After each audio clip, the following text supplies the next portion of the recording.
We don't have a good morning this morning because Will and Wes are off, but it is August 5th. It's Monday. We have Kate Barstool on the show. What's up, Kate? Hey, thanks for having me. How are we doing? Mark is here with me. Yeah, I think we don't have a good morning also just on purpose because it's a somber start to the show. Not a great morning today. Yeah. But I will say this. We're in a sweaty garage, and Wes kind of tricked us into going on another vacation day. Yep. But he left a bunch of Trulies open in his garage, so when we got in here, there's just no less than 140 flies. At least 140 Just flies. flies everywhere. The good news about that is they only lay 100 eggs at a time and only about 5 times a day. So those should be gone in no time. Right, yeah, we noticed it probably started as 2 flies, and then over 3 days it's 140, so just keep doing the math. Yep, so just... By the time the show's done, there'll be 200. Exactly. I was really excited. I got here to the studio and was really stoked to have dinner, which I couldn't have because there's that many fucking flies. You brought in fried chicken, and now they're all over your box of fried chicken. There's just 100 flies on your box of fried chicken. At least you're trapping them over there. Yep. A few of them have died in my sweat puddles. They've just drowned. Yep. So thanks, Wes. Let's just get into the stories here. So Mark's going to take one about mass shootings. Okay. Yeah, I am. Okay, that's all we got. And then Kate and I are going to take you through a news buffet. Mark, take it away. Okay, this is not going to come to news or as news to anyone, but there were multiple very tragic high death toll mass shootings since we last talked with you on Friday. I mean, what the fucking fuck? In El Paso, a dickless, racist loser shot up a large Walmart right near the largest mall in El Paso where 300,000 people were shopping. At least 20 people have died from that shooting and another 20 plus were injured.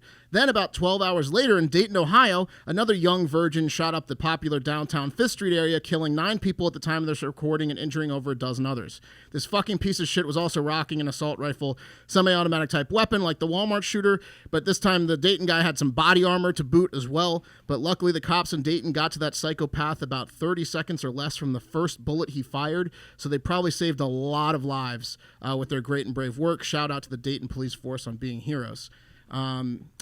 Quite a lead-in. Anything you want to unpack there, guys? I mean, it's just fucking horrible. You go into a Walmart, you're shopping on a Saturday or a Sunday, and you just get shot for no reason. Basically, or you go to a bar in Dayton, Ohio on Saturday night, and you get shot.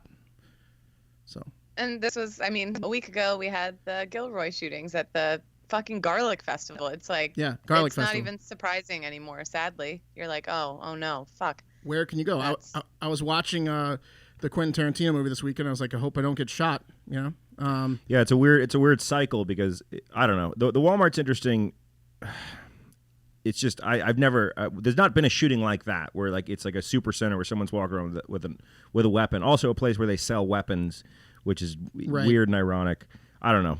Yeah, I don't know what to say about it. This is just sad and embarrassing and infuriating all at the same time. Mass shootings are a sensitive subject for me, as I'm sure they are for everyone, and have impacted a lot of people at this point. I was a senior at Virginia Tech on April 17th, 2007, when 50 people were shot and 32 died. Luckily for me, I didn't have many classes, so I had like a 4-day weekend, and I was not shot, and I just knew people secondhand that were shot, like my senior year roommate's coworker, my good friend's sorority sister, and a high school acquaintance who I bumped into later that night at the candlelit vigil, later that night after the shootings, and I talked with him, and he was crying, and I said, are you okay? Like, what happened to you today? And he told me he had to jump out of the second floor of the building because he was being shot at to survive the shooting, and then he cried in my arms and told me that all of his best friends were killed that day. So, I mean, we cover these stories of school shootings and mass shootings on this show because we are a news show, and that's what we do. But I'm just getting sick and fucking tired of it. And, I mean, you were in the military, Kate, and I'm not naive. Almost everyone has had some tragedy in their lives or dangerous situations they've had to be involved in and survive. But these mass shootings in our malls and our movie theaters and our schools just seem so senseless and unnecessary. It's just nowhere safe, it seems like. It's crazy. And Fort Bliss is right there, which is a huge military base. And I follow this big ton of veterans on Twitter, and I saw 2 separate people who were deployed tweeting out, I hope my family's okay. Like, they're deployed in a war zone and they're worried about their families back here in the States. It's just absolutely crazy. That's crazy. Yeah. So, Kate, you pointed this out that there was a veteran in the Walmart who was on his Instagram stories, just walking through the aisles being like, that's an AK-47, like just unfazed by it. Yeah, you can see that his adrenaline's pumping, but he's trapped inside the Walmart and he's walking back and forth down an aisle. He has nowhere to go. And he's just out loud. He's like, well, I hear an AK-47 and you can hear it in the background. and he's just like kind of in shock, but he's like, I don't have my gun on me. I don't know what to do. And he just is pacing. Yeah, he goes, someone just got shot. He's like in the video, he goes, someone just got shot right now. Yeah. Yep, he's just like completely in shock. But then Army PFC Glendon Oakley Jr. made the news. There was play areas. This was also a huge mall, like you guys said, and a kid ran in to the mall and screamed like someone's shooting because everyone was back to school shopping that morning. It was like 10:30 on a weekend right before everyone goes back to school. And this Army PFC, he got so many kids out, they said. He just kept running back in and getting all these little kids out who were screaming for their parents and everything. Yeah. So kids in the mall crazy. Were completely separated from their parents. It was like a stampede. The shooting didn't actually take place in the mall, but the mall people didn't really know that. So they were just like running for their lives, and this guy grabbed a bunch of kids and like kept them safe. And Mark, you said, I know we're going to get into it a little bit later, but you said that this guy had a manifesto. And what's the El Paso shooter did. We will get to that in a little bit. So I mean, we joke a lot on the show about how the shooters all have micro penises, and I am sure that is the truth almost every time, but that doesn't really help things. The sexy school nurse hired to give all kids in her school a hand job that we've referenced by the age of 13 is more in lines with the solution. To give some context, that's our solution. That's our solution. That hasn't happened yet. It's also obviously a joke. I think, joking aside, though, they probably could do something in schools in particular, like with a new sort of role or a modified role of like a social liaison, kind of like a guidance counselor who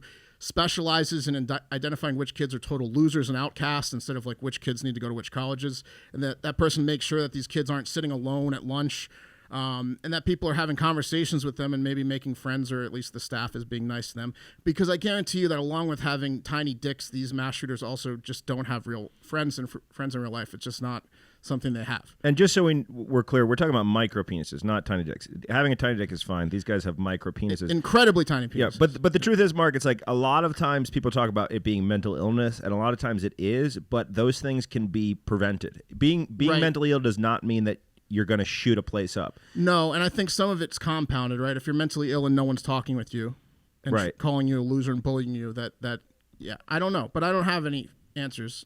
It's the tough. And I think too, so much from the manifesto was taken directly from quotes on certain news channels and from certain leaders of the United States of America. And I just feel like it's such an ugly environment that if you are a little off, it gets in your head. And then the one thing that I think is, to me personally, people can shit on me all they want, gun control is it to me. Like mental health, all that stuff aside, a lot of mentally ill people not going around shooting up places, and this is just like we can't pussyfoot around it anymore, I feel like. Let me get into both those things insane. You mentioned. So Donald Trump finally came out on Sunday and said perhaps more needs to be done on gun control. Perhaps that should, Donald, which was interesting. Along with he authorized. Keep in mind this wasn't an elementary school that got shut up. That happened 4 years ago. But it is good that he right. is making that statement with, it's interesting. So things might change. Along with he authorized the lowering of the flags to half staff at all federal government buildings until Thursday, August 8th. Trump is getting skewered online, and rightfully so, for specifically the El Paso shooting, where the shooter had a racist manifesto, as we mentioned, and as both Kate and Pat alluded to. He drove from Dallas to El Paso to murder as many Mexicans as possible, in his own words.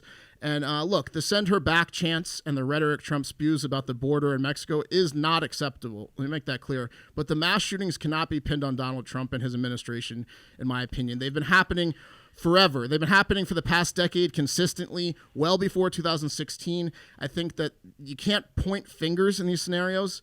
It's better to come together and try to find a solution, even though it might not be easy to do, at least talk through solutions as opposed to pointing fingers. Also, the gun reform is tricky. I am not a gun owner. Pat is, Will is, half of Hard Factor is. We have gun sponsors.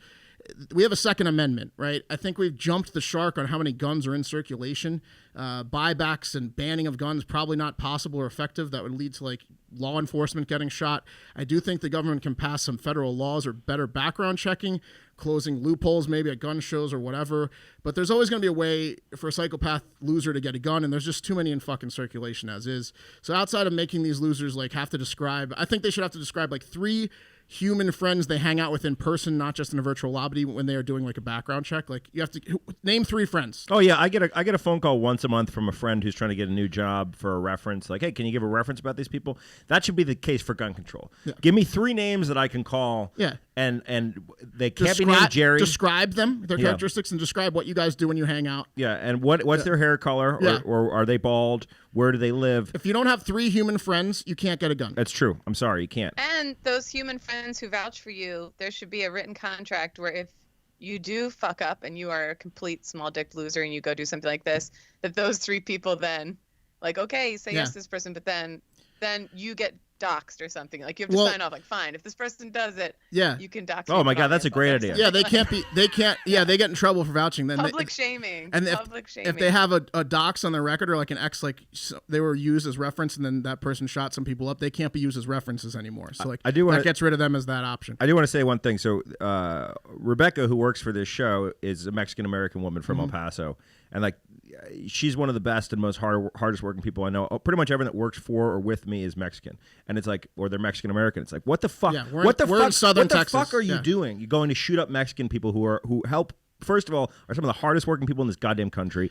Help make our economy fucking run. Yeah, and they're dreamers. They're people that came over here because they loved our country and wanted to be a part of it. That one strikes close to home. You know, obviously for reasons Pat mentioned in our proximity where we live and the people we've met in the past 10 years in southern Texas. But again, that's one instance of 249 mass shootings. There's no one cause or one sticking point, as we mentioned. It's not just mental health. It's not just racism. It's not just gun control. It's a lot of things, and I don't have an answer for it. Let's take it to the internet, where Neil deGrasse Tyson wanted to fucking butt in on it and give his opinion. He said, in the past 48 hours, the USA horrifically lost 34 people to mass shootings. On average, though, across any 48 do the nerd hours... voice. On average, across any 48 hours, if you look at our solar system, we also lose 500 to medical errors, 300 lose, these are people that die, 500 to medical errors, 300 to the flu, 250 to suicide, 200 to car accidents, and 40 to homicides via handgun.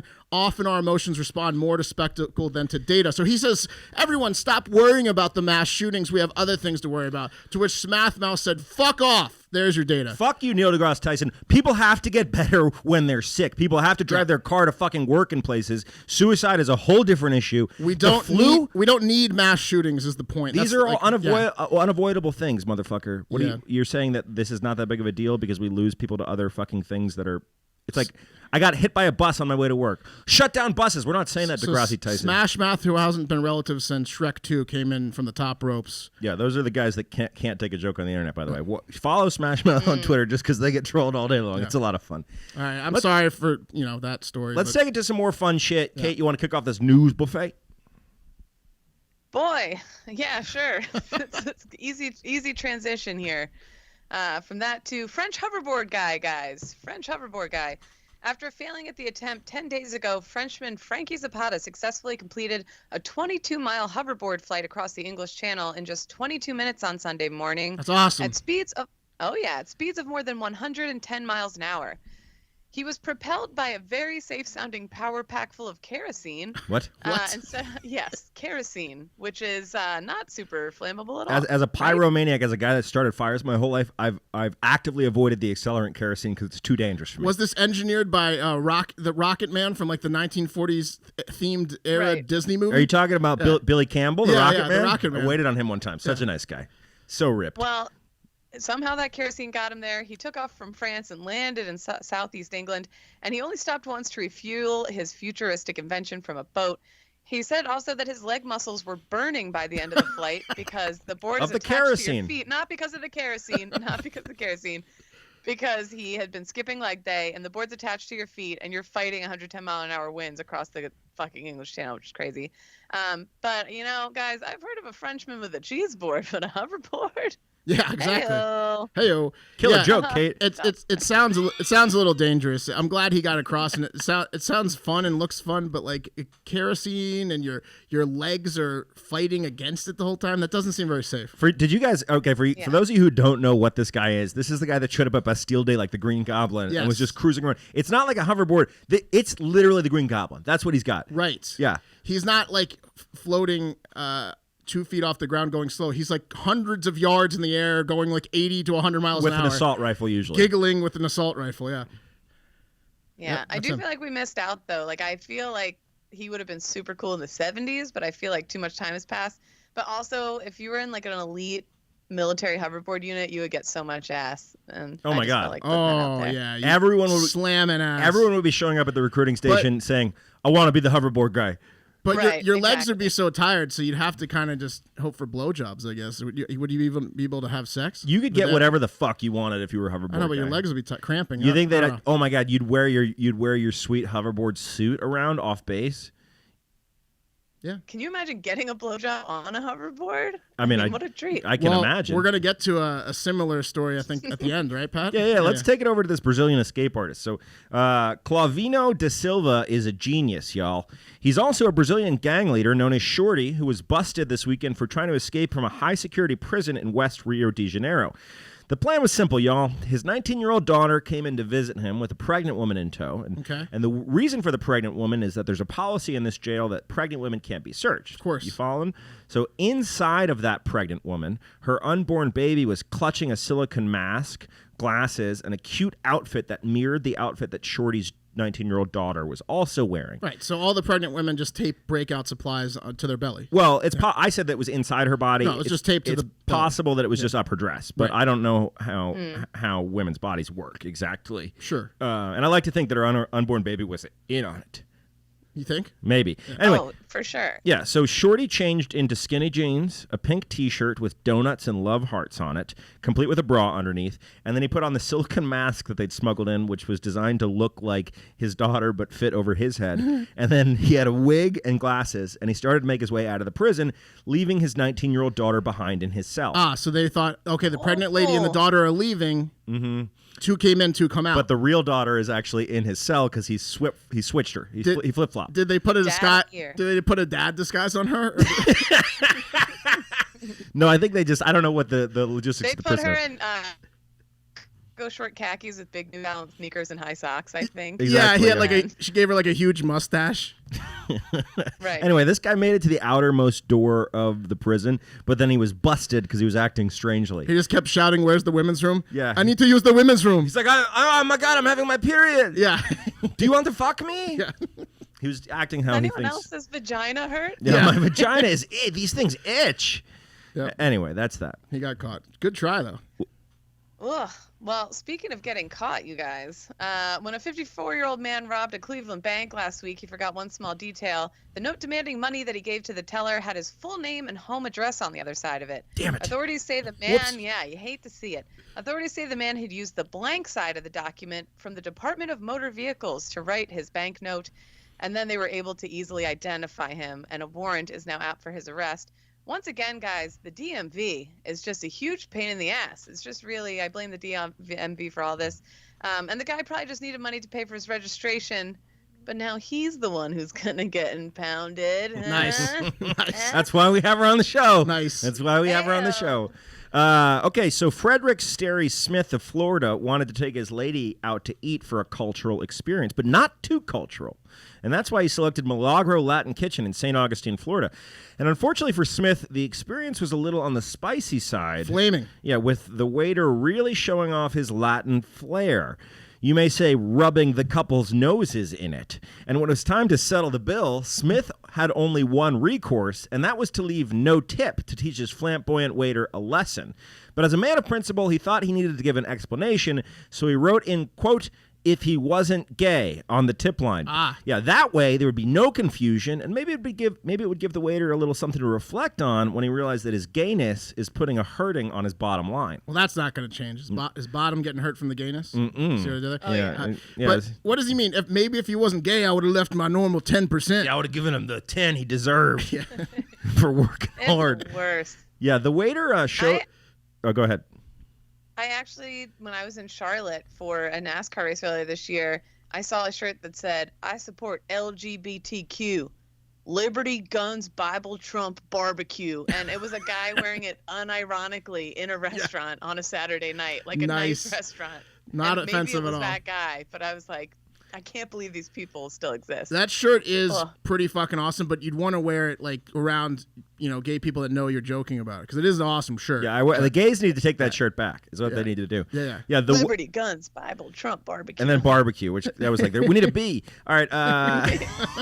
We need a Q. Yeah, the waiter showed the note to that Smith had left behind to his manager, who chased Smith out into the parking lot to confront him. A coworker said that Smith told the manager that he would fucking rip it up in her face before forcing it down her blouse. And that's exactly what he did. Followed through. He ripped the check up, shoved it down her blouse, touching her breast as he did it.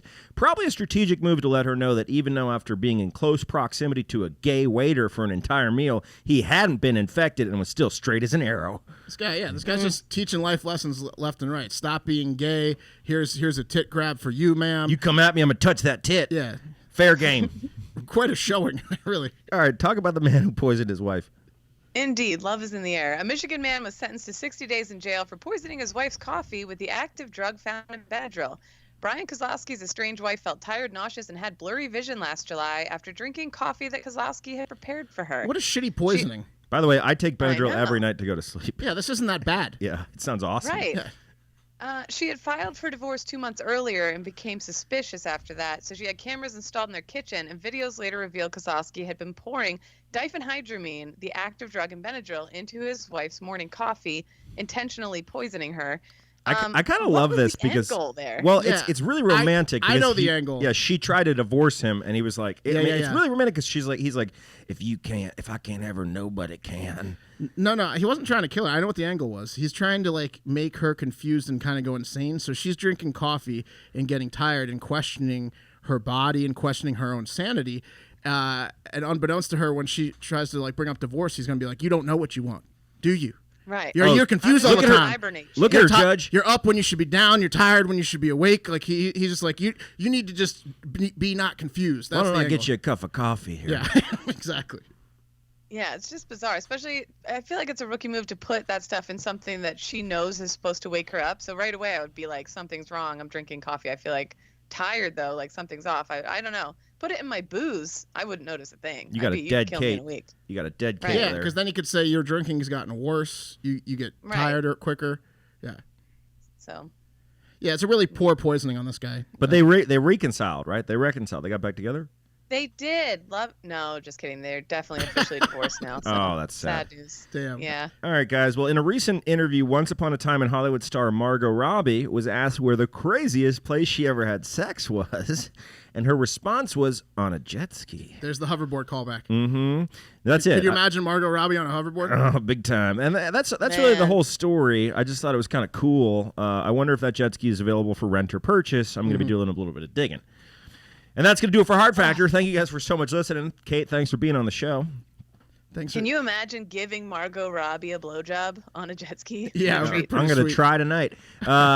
Anyway, What are you doing? I'm just smelling my Margot Robbie crotched up jet ski. I was doing an outro, guys. all right, All sorry. right. So follow us at Hard Factor News on Twitter and Instagram. Give us a review on iTunes if you can. It really helps us out, helps us grow the show. Hey, also tell someone about the show. Tell a friend if you like what you're hearing. Help us make this thing bigger. We'll just quit his job. So we got a ticking time bomb on our hands. You know what I'm saying? I'm just kidding. Have a great fucking day.